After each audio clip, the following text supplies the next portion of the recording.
তো চলো এখন আমরা যাচ্ছি হচ্ছে জাগু বাজার, ওখানে যাই। ওখানে গিয়ে তো আরে একটা যুদ্ধ, বাপরে বাপ, প্রচন্ড ভিড় হবে। তো দেখা যাক, যাই ওখানে। আর ওখানে খুব সুন্দর সুন্দর লক্ষ্মী গণেশের মূর্তি হয় প্রত্যেক বছর, আমি তোমাদেরকে দেখাই, এবছরেও দেখাবো। চলো যাই, দেখি কি পছন্দ হলো, কি ঠাকুর আমাদের কি পছন্দ করলাম না করলাম সবই তো তোমাদের সাথে শেয়ার করব।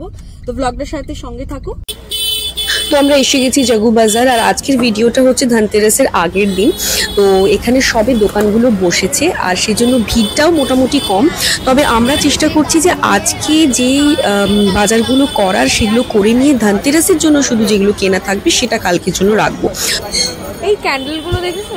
আজকে যেরকম যোগু বাজারকে দেখছো, কালকে এই যোগু বাজারের চেহারা পাল্টে যাবে, একটা পা রাখার জায়গা থাকবে না।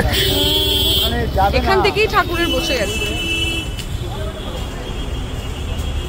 বাবা, এখানেই যদি এমনি হয় ওখানে কি হবে বলো? তো সবার আগে আমরা আজকে যেটা করব সেটা হচ্ছে আমাদের বাড়িতে যে নতুন লক্ষ্মী গণেশ আসবে সেই ঠাকুরটাকে আগে বায়না করে নেওয়া, মানে সেটাকে আগে বুকিং করে নেওয়া। তো আমরা এখানে চলে এসেছি, তোমরা দেখতেই পাচ্ছ কত কত ঠাকুর এখানে। প্রত্যেক বছর আমরা এই জায়গা থেকেই ঠাকুর কিনি। তো যাই হোক, আমাদের সুন্দর লক্ষ্মী গণেশ আমাদের বুকিং হয়ে গেছে। আর এদিকে চারিদিকে যোগু বাজারটা কেমন সেজে উঠেছে তোমরাও একটু দেখো। আর এদিকে চলছে আমাদের যে নতুন ঠাকুর, কালকে মানে ধনতেরাসের দিন যে ঠাকুর আমাদের বাড়িতে আসবে তার খুব ভালো করে প্যাকিং চলছে, কারণ এটা আমরা বুকিং করে নিয়েছি। আগামীকাল মানে ধনতেরাসের দিন যেই সময়টা লক্ষ্মী গণেশের কেনার টাইম, সেই টাইমটাতে এসে আমরা নিয়ে যাব। তো চলো, সব রেডি হয়ে গেল, এবারে আমরা টুকটাক কিছু জিনিসপত্র কিনবো।